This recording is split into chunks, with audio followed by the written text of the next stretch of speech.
అది 2012వ సంవత్సరం పాకిస్తాన్లోని ఒక మారుమూల రిమోట్ విలేజ్ అన్నమాట.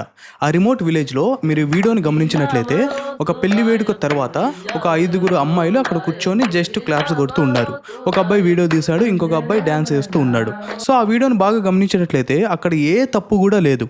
అమ్మాయిలు ఏదైనా తప్పు చేయడం కానీ, లేకపోతే అమ్మాయిలు డ్రెస్ సరిగ్గా వేసుకోకపోవడం కానీ, లేకపోతే ఆ అమ్మాయిలతో ఏమైనా చేయడం కానీ, ఇలాంటి ఏ తప్పు కూడా ఆ వీడియోలో మీరు గమనించి ఉండరు. అయితే ఇదే వీడియో కారణంగా మొత్తం 8 మంది చనిపోవడం జరిగింది. ఇంతేకాదు 8 మంది బతకాలని గొంతెత్తి పోరాటం చేసిన వ్యక్తి కూడా చివరికి ఎలాంటి న్యాయం జరగకుండా అతను చనిపోవడం జరిగింది. అసలేంటి వీడియో? అసలు ఈ వీడియో కారణంగా ఆ 9 మంది ఎందుకు చనిపోవడం జరిగింది మొత్తం తెలుసుకుందాం. పాకిస్తాన్లో కోయిస్తాన్ అని ఒక జిల్లా ఉంది, ఒక ప్రావిన్స్ ఉంది. ఆ ప్రావిన్స్లో చాలా రకాల మారుమూల పల్లెటూర్లు ఉన్నాయి. ఈవెన్ అక్కడుండే ఊర్లకు వెళ్ళాలంటే ఆ గుట్టలు కొండలు ఇవన్నీ దాటుకొని వెళ్ళాల్సి ఉంటుంది. అంత పాత, అంత లోతైన రిమోట్ విలేజ్ అన్నమాట. ఆ విధంగా ఆ ఊర్లకు రోడ్లు కానీ, లేకపోతే కరెంట్ కానీ, ఇవన్నీ కూడా ఫెసిలిటీస్ సరిగ్గా లేవు. అలాగే ఈ ప్రాంతంలో ఉండే ఊర్లు ఏవైతే ఉన్నాయో అందులో పాకిస్తాన్లోని చట్టాలు అసలు అమలు కావు. అలా అని చెప్పేసి ఆ ఊర్లలో అసలు చట్టాలే లేవని కాదు, అక్కడ కూడా ఒక చట్టం ఉంది. అయితే ఆ చట్టాలన్నీ కూడా ఆ ట్రైబల్ విలేజెస్ ఏవైతే ఉన్నాయో ఆ ట్రైబల్ విలేజెస్లో ఒక కౌన్సిల్ ఉంటుంది. ఆయా ట్రైబల్కి సంబంధించిన ఆయా కౌన్సిల్ మెంబర్సే అక్కడ చట్టం నిర్ణయించడం కానీ, చట్ట సవరణలు చేయడం కానీ, ఇవి నేరాలు కాదు అని నిర్ణయించేది కూడా ఆ కౌన్సిల్ మెంబర్స్నే. ఆ కౌన్సిల్నే జర్గా అని పిలుస్తారు. అండ్ ఈ జర్గా ప్రకారం ఆ ట్రైబల్ విలేజెస్లో అతిపెద్ద నేరం ఏంటో తెలుసా? మర్డర్ చేయడమో లేకపోతే ఇంకేదైనా చేయడమో కాదు. ఒక అమ్మాయి వారి కుటుంబ వ్యక్తులతో కాకుండా బయట వ్యక్తులతో ఎవరితో అయినా మాట్లాడినా, లేకపోతే బయట వేరే వ్యక్తితో కనపడినా అతిపెద్ద నేరంగా భావిస్తారు. ఒక అమ్మాయి బయటికి రావాలన్నా వారి కుటుంబానికి సంబంధించిన వ్యక్తితోనే బయటికి రావాలి, వారి కుటుంబానికి సంబంధించిన వ్యక్తితోనే మాట్లాడాలి. ఇంకా ఏ ఇతర వ్యక్తులతో మాట్లాడడం కానీ, అతనితో కలిసి బయటికి వెళ్ళడం కానీ అతిపెద్ద నేరాలుగా భావిస్తారు. అతిపెద్ద నేరం అంటే మీకు ఆల్రెడీ అర్థమై ఉంటుంది, దానికి శిక్ష డైరెక్ట్గా అదన్నమాట.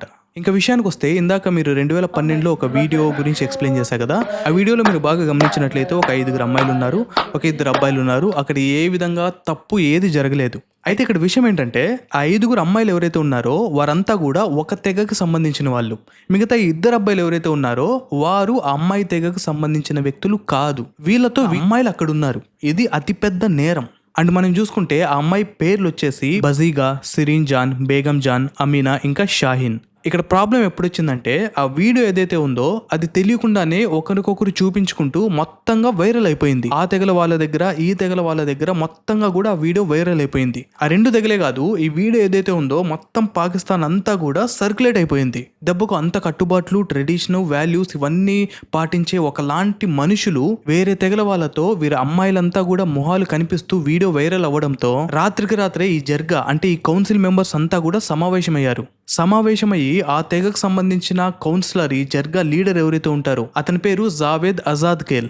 అతను ఆ వీడియోలో ఉన్న 5 అమ్మాయిలకి ఎలాంటి శిక్ష వేశాడంటే, ఆ శిక్షను ఊహించుకుంటే ఇప్పటికీ కూడా నిద్రలో ఉన్న వాళ్ళు కూడా ఉలిక్కిపడిలేస్తారు. అంత భయంకరంగా వారిని టార్చర్ చేసి పైకి పంపించేయడం. ఇక్కడే కథలోకి ఒక టర్నింగ్ పాయింట్ వస్తుంది. అదేంటంటే, 2 అబ్బాయిలు ఎవరైతే వీడియోలో ఉన్నారో ఆ అబ్బాయిలకి సంబంధించిన వారి అన్న, అతని పేరు వచ్చేసి అఫ్జల్. ఇతను నేరుగా పోలీస్ స్టేషన్కి వెళ్ళి వాళ్ళ ఊరిలో ఇలా 5 అమ్మాయిల్ని ఈ విధంగా టార్చర్ చేసి చంపేశారని చెప్పి ఎఫ్ఐఆర్ ఫెయిల్ చేయాలని పోలీస్ స్టేషన్లో అడిగాడు. అలాగే అతను ఏం చెప్పాడంటే, కోయిస్తాన్ ఏరియా మొత్తం కూడా ఈ పాకిస్తాన్ చట్టాలు ఏవి కూడా వర్కౌట్ అవ్వవు, అక్కడ ఏ చట్టం కూడా అమలు కాదు, అక్కడ కేవలం జర్గీ మెంబర్స్ చెప్పింది మాత్రమే జరుగుతుంది, కాబట్టి ఆ చనిపోయిన అమ్మాయిలందరికీ కూడా న్యాయం జరగాలి అని చెప్పి ఎఫ్ఐఆర్ ఫెయిల్ చేశాడు. ఇక్కడ ఒక విషయం చెప్పాలి, అతను కూడా కోయిస్తాన్ ప్రాంతానికి చెందిన వాడే, అక్కడ తెగకు సంబంధించిన వాడే.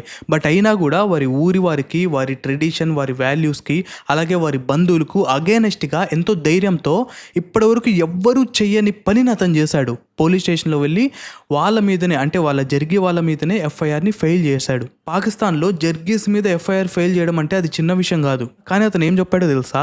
ఈ 5 అమ్మాయిల్ని ఏ విధంగా టార్చర్ చేశారంటే, ఆ 5 అమ్మాయిల్ని పట్టుకెళ్ళి ఒక రూమ్లో బంధించేశారు, చిన్న రూమ్లో. అసలు వెలుతురు కూడా ఉండదు, అలాంటి గదిలో బంధించారు. అంతేకాదు మార్నింగ్ వచ్చి తలుపు తీస్తారు, తలుపు తెరిచి సెగసెగలాడుతున్న వేడి నీరు ఏవైతే ఉన్నాయో అవన్నీ తీసుకుని వచ్చి డైరెక్ట్గా వాళ్ళ మీద వేస్తారు. తలుపు మూసేసి వెళ్ళిపోతారు. ఆ తర్వాత మళ్ళీ ఈవినింగ్ వస్తారు. మళ్ళీ ఈవినింగ్ వచ్చి మళ్ళీ తలుపు తీసి బాగా కాలుతున్న బొగ్గులు ఉంటాయి కదండి, మామూలు పొయ్యిలో ఉండే బొగ్గులు తీసుకొని వాళ్ళ మీద వేసి తలుపేసి వెళ్ళిపోతారు. ఈ విధంగా చేస్తున్నది ఎవరో కాదు, జర్గి కౌన్సిల్ సంబంధించిన వ్యక్తులే కాదు, సోయానా వాళ్ళ తండ్రులు, సోదరులు, వీళ్ళే ఆ శిక్షను అమలు పరుస్తున్నారు. ఈ విధంగా కొన్ని నెలల పాటు టార్చర్ చేసి ఆ తర్వాత వాళ్ళ 5 అమ్మాయిల్ని బయటికి లాక్కొచ్చి సొంత తండ్రులు, సోదరులే వారి గొంతు, అర్థమవుతుంది కదా నేనేం చెప్తున్నానో, మొత్తంగా 5 అమ్మాయిలు కూడా ప్రాణాలు కోల్పోయారు. ఇదంతా కూడా అఫ్జల్ ఎఫ్ఐఆర్ చేసిన తర్వాత మీడియా ముందుకొచ్చి చెప్తున్న మాటలు.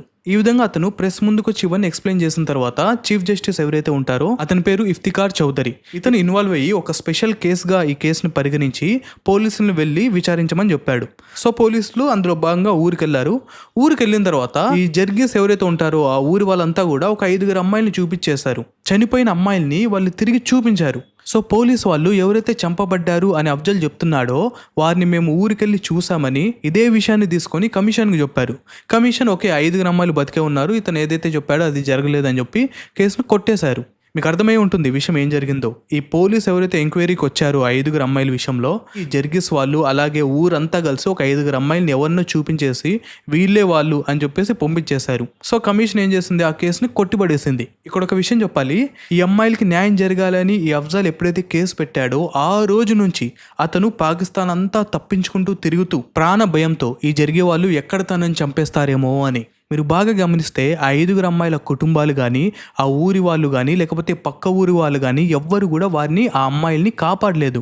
కాబట్టి అక్కడ వారంతా కూడా నిజంగానే ఆ 5 అమ్మాయిల్ని ఏదో ఒకటి చేయాలి, వాళ్ళని ఈ భూమి మీద ఉండకుండా చేయాలి అనేంతగా వాళ్ళ ఫ్రస్ట్రేషన్ ఉంది. అంటే వాళ్ళు నమ్ముతున్న ఐడియాలజీ ఏదైతే ఉందో, అమ్మాయిలు బయట వాళ్ళకి ఫేస్ చూపించకూడదు, బయట వాళ్ళతో మాట్లాడకూడదు, ఇంట్లో వాళ్ళు లేకుండా బయట తిరగకూడదు, ఇవన్నీ ఏవైతే ఉన్నాయో వాళ్ళ కోర్, వాళ్ళ లోపల నుంచి ఉన్నాయి. వాళ్ళకి ఎలాంటి బాధ కానీ రిగ్రెట్స్ కానీ ఏవి ఉండవు. సో అంత మెంటాలిటీ ఉన్న పీపుల్ అక్కడ కోహిస్తాన్ అనే ప్రాంతంలో ఉన్న ట్రైబల్ విలేజెస్లోని కుటుంబాలు. అయితే అఫ్జల్ స్టిల్ వెనక్కి తగ్గలేదు. 2014లో కూడా మళ్ళీ కేసు పెట్టాడు. ఎవరైతే అమ్మాయిలు వాళ్ళు చూపిస్తున్నారో వాళ్ళు అసలైన వ్యక్తులు కాదు, వాళ్ళు ఎవరినో చూపించి వీళ్ళే అమ్మాయిలు అని చెప్తున్నారని చెప్పి మళ్ళీ కేసు పెట్టాడు. ఈసారి కోర్టు కొంచెం గట్టిగానే పట్టుకుంది. ఎందుకు ఇలా అంటానంటే, కోర్టు ఏమని చెప్పిందంటే ఆ అమ్మాయిలు 5 కూడా కోర్టుకు వచ్చి వాళ్ళ ఫేస్లు చూపించి కన్ఫర్మేషన్ అయిన తర్వాత వెళ్ళాలి. కోర్టులోనే ఒక దొంగన లాయర్ ఉంటాడు కదా, వాడేం చెప్పాడంటే వాళ్ళు ట్రెడిషనల్స్, వాల్యూస్ ఇవన్నీ ఉన్నాయి, వాళ్ళు ఫేసులు చూపించకూడదు, ముఖ్యంగా బయటకు వచ్చి ఇక్కడ కోర్టుకు వచ్చి వాళ్ళు అస్సలు చూపియరు, వాళ్ళ కుటుంబాలకు తప్ప మిగతా వాళ్ళు ఎవరు చూడరు, ఇది వాళ్ళ మర్యాదని కించపరిచినట్లు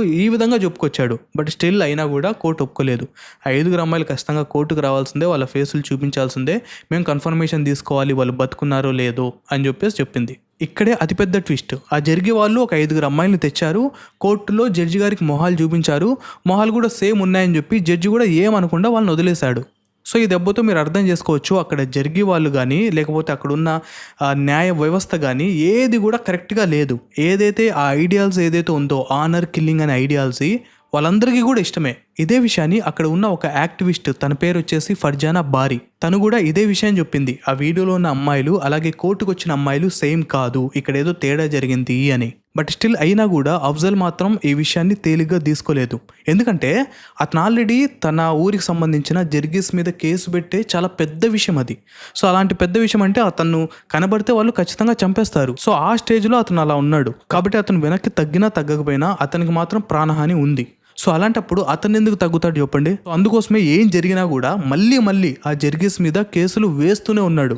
అందుకోసమే జర్గీస్కి చాలా కోపం వచ్చింది. ఎంత కోపం వచ్చిందంటే, ఈ జర్గీస్ ఈ అఫ్జల్కి సంబంధించిన సోదరులు ఉన్నారు 3, ఆ 3 కూడా 2013లో చంపేయడం జరిగింది. అతని బ్రదర్స్ని కోల్పోయినప్పటికీ అఫ్జల్ మాత్రం ఆగలేదు. ఆ అమ్మాయిలకి అలాగే అతని బ్రదర్కి న్యాయం జరగాలని పోరాడుతూనే ఉన్నాడు. అలా పోరాడుతూ చివరికి 2018లో ఆ అమ్మాయిలు అలాగే ఆ అబ్బాయిలు కూడా ఆనర్ కిల్లింగ్ పేరుతో చంపబడ్డారు అని చెప్పి పోలీసులు ఎఫ్ఐఆర్ ఫైల్ చేయడం జరిగింది. అదేవిధంగా డిసెంబర్ 2018 తీర్పు కూడా ఇచ్చింది. అయితే తీర్పులో వాళ్ళు ఏం చెప్పారంటే, చనిపోయింది 5 అమ్మాయిలు కాదు, 3 అమ్మాయిలే. ఆ 3 అమ్మాయిలు వచ్చేసి సిరీన్ జాన్, బేగం జాన్, బజీగా. అదేవిధంగా వాళ్ళు ఎవరైతే అరెస్ట్ చేస్తారో వాళ్ళు కూడా ఒప్పుకున్నారు. 5 మందికి ఒప్పుకోలేదు, కానీ ఈ 3 మాత్రం మేము టార్చర్ చేసి చివరిగా వారిని చేసిన తర్వాత వారి శవాలను నాలాచోర్ అనే ప్రాంతంలో పడేసినట్లుగా చెప్పారు. అయితే కదా ఇంతటితోనే అయిపోలేదు. ఇన్వెస్టిగేషన్‌లో కొంతమందిని అరెస్ట్ చేశారు. అరెస్ట్ చేసిన వాళ్ళు ఇందాక చెప్పినట్లు 5గురిని కాదు 3గురిని అని చెప్పేసి వాళ్ళు చెప్పడం జరిగింది. ఈ కోర్టు కూడా వాళ్ళని ఓకే అని చెప్పింది, ఆ 3గురే అని చెప్పి. అయితే తర్వాత ఈ కేసులోనే భాగంగా విచారణకు అఫ్జల్ కోర్టుకు వస్తూ ఉన్నాడు. అలా కోర్టుకు వచ్చేటప్పుడు దారిలో గుర్తు తెలియని వ్యక్తులు అఫ్జల్ పైన బుల్లెట్ల వర్షం కురిపించారు. దెబ్బకి అఫ్జల్ అక్కడికక్కడే చనిపోవడం జరిగింది. దెబ్బకి అఫ్జల్ చనిపోయిన తర్వాత పాకిస్తాన్ అంతా కూడా షేక్ అయిపోయింది. పాకిస్తాన్లోని సాధారణ జనాలు, మహిళలు అందరూ కూడా రోడ్లపైకి వచ్చేసి ప్రొటెస్ట్ చేయడం మొదలుపెట్టారు. ఆ అమ్మాయిల మీద, అలాగే ఈ అన్నతమ్ములు ఎవరైతే 4 చనిపోయారో అఫ్జల్తో సహా. దెబ్బకి కోర్టులు ఏదో ఒక నిర్ణయం తీసుకోవాలని మొత్తానికి బాజీగా తండ్రిని, సిరీంజాన్ తండ్రిని మరియు బేగంజాన్ సోదర్ని హత్య చేసినందుకు గాను జీవిత ఖైదు శిక్ష విధించారు. ఈ కేసులో సంబంధం ఉన్న మిగతా వారందరినీ కూడా విడుదల చేయడం జరిగింది. ఇప్పుడు మీకు అనిపించే ఉంటుంది, ఏముందిలే బ్రో, కనీసం వాళ్ళకైనా కూడా శిక్ష పడింది కదా, జీవితకాలం జైల్లోని వస్తారు నా కొడుకులు అని మీరు అనుకొని ఉండొచ్చు. బట్ ఇక్కడ ట్విస్ట్ ఏందో చెప్పనా, 2019లో ది గ్రేట్ పాకిస్తాన్ కోర్టు వీళ్లకు 3గురికి జీవిత ఖైదు శిక్ష విధించింది. అయితే 2023న అంటే 4 ఏళ్ల తర్వాత వీళ్ళు అసలు ఏ నేరం చేయలేదని ఆ 3గురిని కూడా విడుదల చేసేయడం జరిగింది. At the end of the story 9 మంది చనిపోయారు. But the great Pakistan court ఏదైతే ఉందో ఆ మర్డర్స్ చేసిన వారిని నిర్దోషులుగా భావించి విడుదల చేయడం జరిగింది అనే ఒక పెద్ద స్టేట్మెంట్ ఇచ్చింది.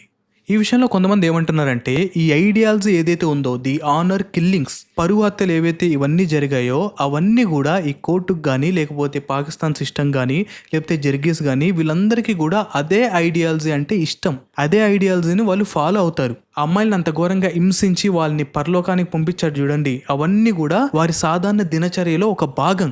లేకపోతే ఇంత జరిగి 9 మంది మనుషులు చనిపోతే ఆ చావులకి కారకులు ఎంతో మంది ఉన్నా కూడా అందులో 3గురికి శిక్ష వేసినా కూడా ఆ శిక్ష అమలు కాలేదు. హ్యాపీగా ఉంటున్నారు వాళ్ళు. సో ఇది పాకిస్తాన్లో ఆనర్ కిల్లింగ్ సంబంధించిన ఒకలాంటి చిన్న కథ. ఇలాంటి కథలు, ఇంతకంటే పెద్ద కథలు చాలానే ఉన్నాయి. మీరు ఒకసారి గమనిస్తే పాకిస్తాన్లో హ్యూమన్ కమిషన్ రైట్స్ది ఒకటి ఉంది, పేరు గుర్తు రావట్లేదు.